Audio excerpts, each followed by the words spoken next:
Hey everybody, this is Miss Hughes. This video is for English 3 AP.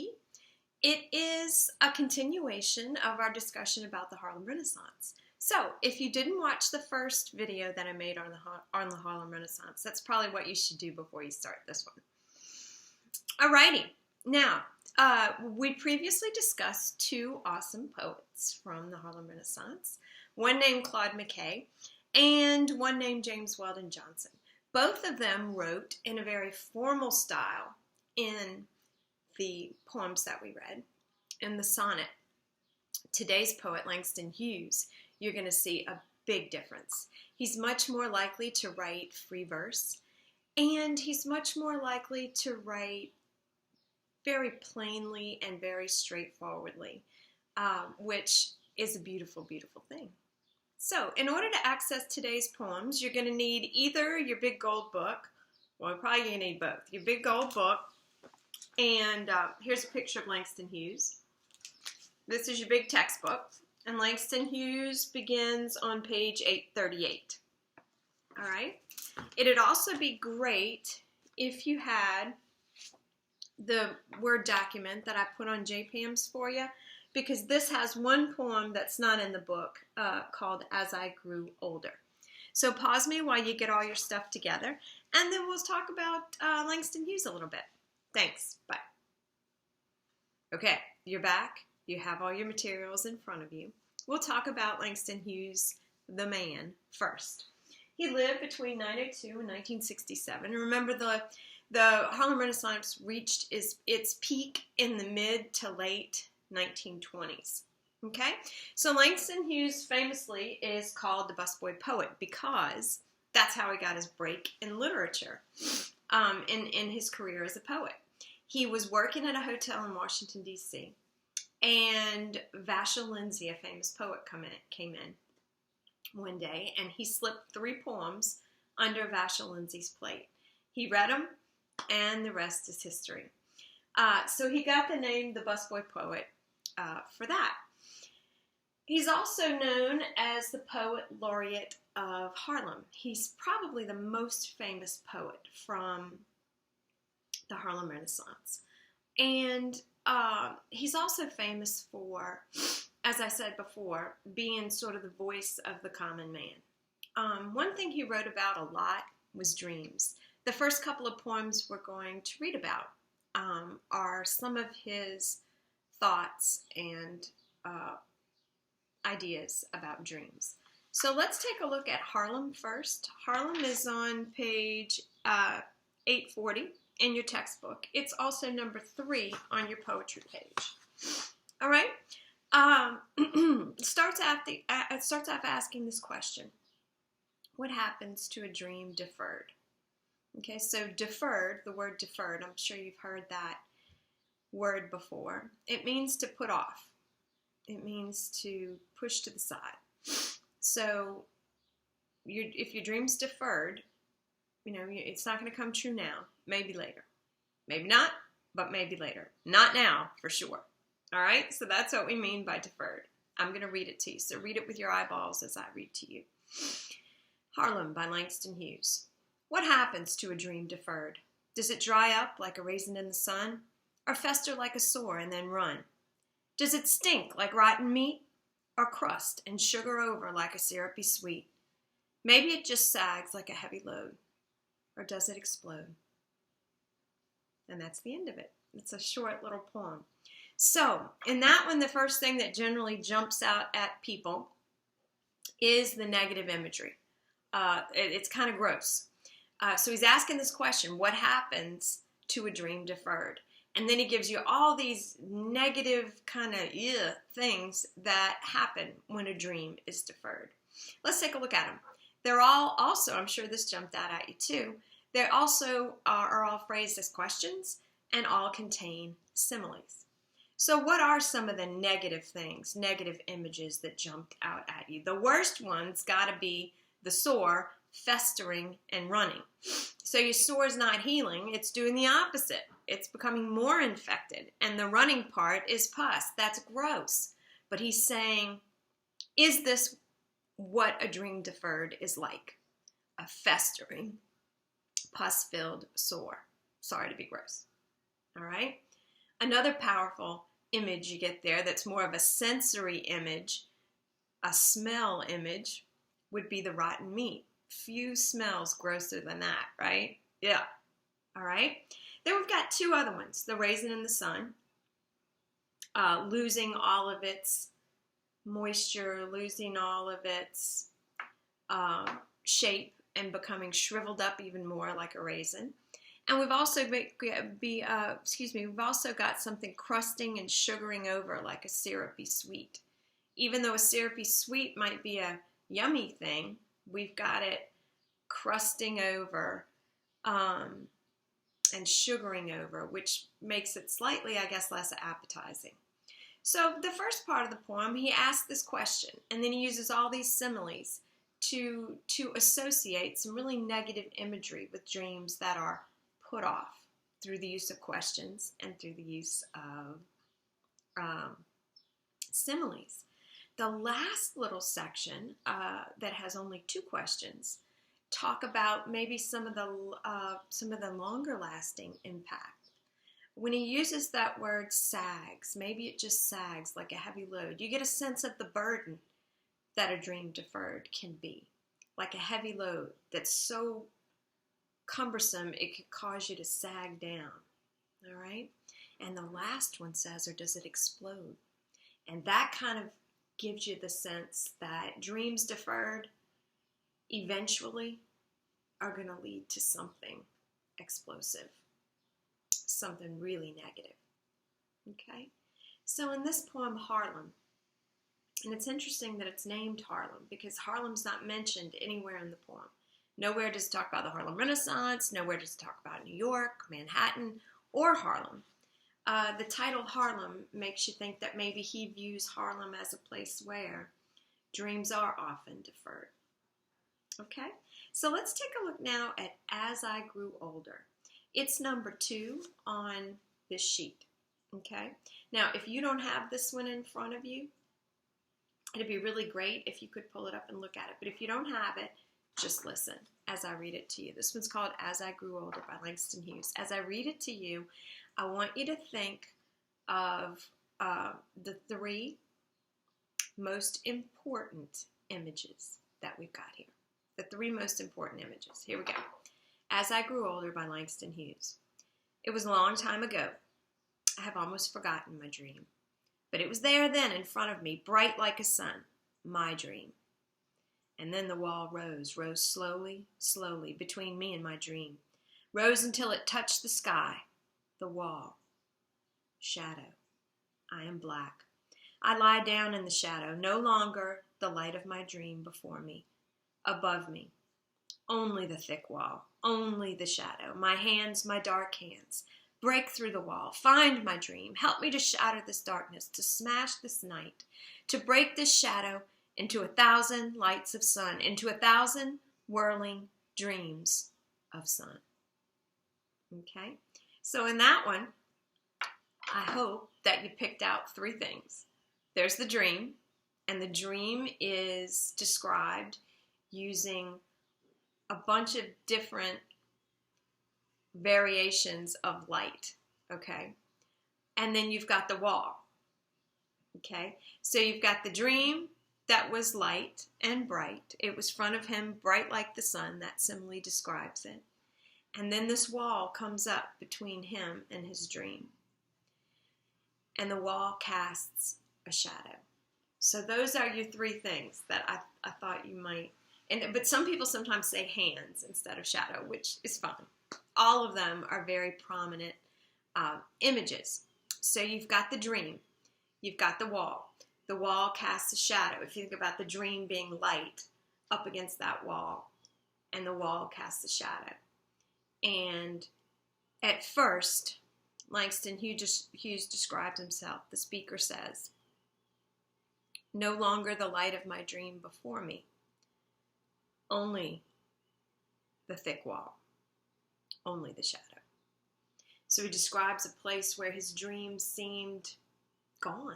He couldn't see it anymore. The light was gone. It was only darkness and shadow. And then he says, my hands, my dark hands, break through the wall, find my dream. Help me to shatter this darkness, to smash this night, to break this shadow into 1,000 lights of sun, into 1,000 whirling dreams of sun. Okay? So there comes a point in the poem where he shifts. Okay? He shifts from despair to determination, and he breaks down the wall. And once again, his dream returns to this, words that are filled with lightness and brightness. Not only lightness and brightness, but a lot of them, 1,000 lights, 1,000 whirling dreams of sun. Okay? So you've got the darkness and the light, which are featured prominently in this really simple but really beautiful poem by Langston Hughes. And the title of it being As I Grew Older lets you know that in the beginning, he had this crazy dream, like a lot of us do. I'm going to be the president. I'm going to be a princess. I want to be a billionaire. The sky's the limit when you're a little kid. And as you grow, walls do come up in between us and our dreams. Maybe there's any number of reasons why you can't be a princess or the president or any other of the things that you dreamed. And then you have that wall in front of you, and it might cast a shadow.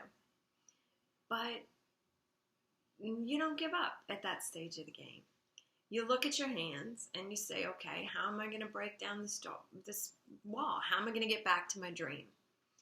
And that's what he describes, Langston Hughes. That's what he's describing here. He does make the point that his hands are dark. And so race is probably a part of all this, and a part of Harlem as well, and the oppression and the segregation that these poets faced in their lives. That was real. And despite the fact that, it was the 20th century, things weren't perfect. And so he's describing here the impact of him on his dreams being deferred, and then his feeling of worth when he tries to go after his dreams, even if there's a wall between him and his dreams. So I think number 2 is a powerful, powerful poem for us as well. As I grew older, you lose that innocence. You recognize that there are walls, but you also realize that your dream is still on the other side of that wall, and it's still up to you to go and get it. So yeah, there's Langston Hughes from the 1920s coming to say things that still have relevance to us today. All right, so the last one we'll look at is called The Negro Speaks of Rivers. It's number 1 on your page that looks like this. And it is it's on page 842 in your textbook. Okay, so let's take a look at it. Before I read it to you, I wanted to take a look at the rivers that you see there. Euphrates, Congo, Nile, Mississippi. All right. Now, I just want to give you a little geography, because I had to look some of it up myself to remember exactly where these rivers were. So the Euphrates is a river that flows through Syria and Iraq and dumps into the Persian Gulf. The Nile, of course, is in Egypt. I'm sure you remember that, but it also goes through the Sudan and dumps into the Mediterranean Sea. So it actually flows north. And the Congo is in the center of Africa, and it kind of goes out to the western coast of Africa and dumps into the Atlantic Ocean. All right, so just you remember those rivers. Of course, you know where the Mississippi River is. All right, so here we go. The Negro speaks of rivers. I've known rivers. I've known rivers ancient as the world and older than the flow of human bloods in human veins. My soul has grown deep like the rivers. I bathed in the Euphrates when dawns were young. I built my hut near the Congo, and it lulled me to sleep. I looked upon the Nile and raised the pyramids above it.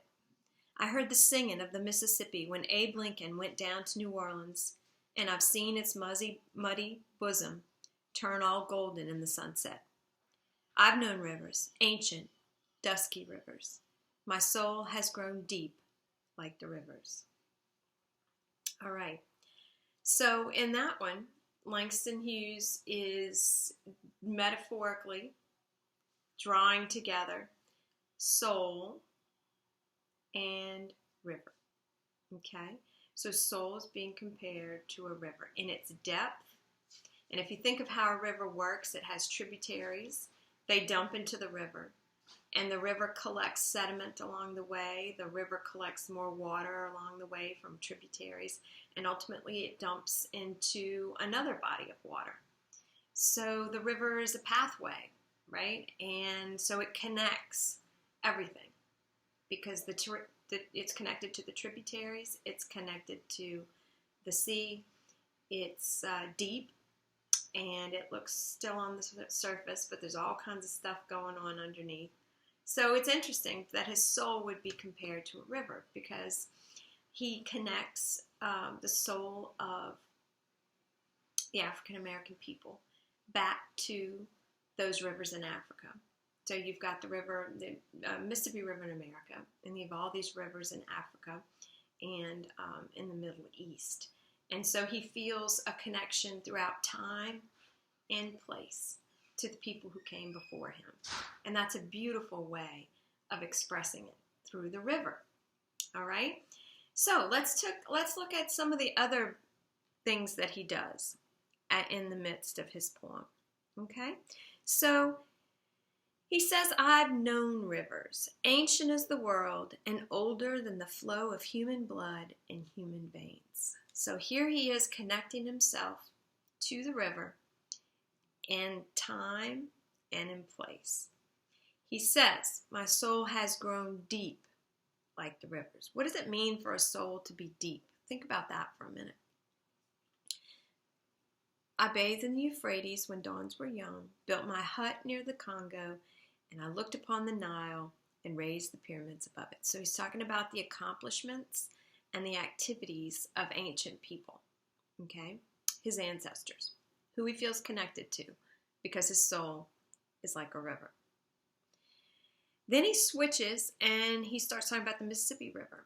And I don't know if you know this after you learn this, but in history, but one of the famous stories about Abraham Lincoln is that when he was young, pretty young, he took a flat-bottom boat on a couple of occasions down the Mississippi River to New Orleans. And supposedly, as the story goes, that's where he witnessed his first, and probably the only couple of times, he saw a slave market. And it had a very deep and lasting impact on him. So the fact that Langston Hughes picks the Mississippi River and New Orleans and Abraham Lincoln is a real powerful reference there to the slave trade. Okay, so we've got this allusion to Abraham Lincoln and his trip to New Orleans where he witnessed the slave trade. And then he has this really pretty image. I've seen its muddy bosom turn all golden in the sunset. So there's beauty and there's pain. Beauty and pain. I've known rivers, ancient, dusky rivers. My soul has grown deep like the rivers. All right, that's Langston Hughes. A man who put it to you simply, but put it to you in such a deep and beautiful way. So today's challenge for you is to read I Too, which is on page 843. You're going to notice when you read it, it reminds you of our friend Walt Whitman, who wrote I Hear America Singing. We read that one. I Hear America Singing is on page 510. This one is on page 842. So I want you to read Langston Hughes, I Too. Then I want you to go back and look at Walt Whitman, I Hear America Singing. And I want you to write me a little paragraph and email it to me. What do you think? What do you think Whitman's point is? And what do you think Hughes' point is? All right? I'll be looking for those in my inbox. Hope you have a great day. I miss seeing you. Hope to see you soon.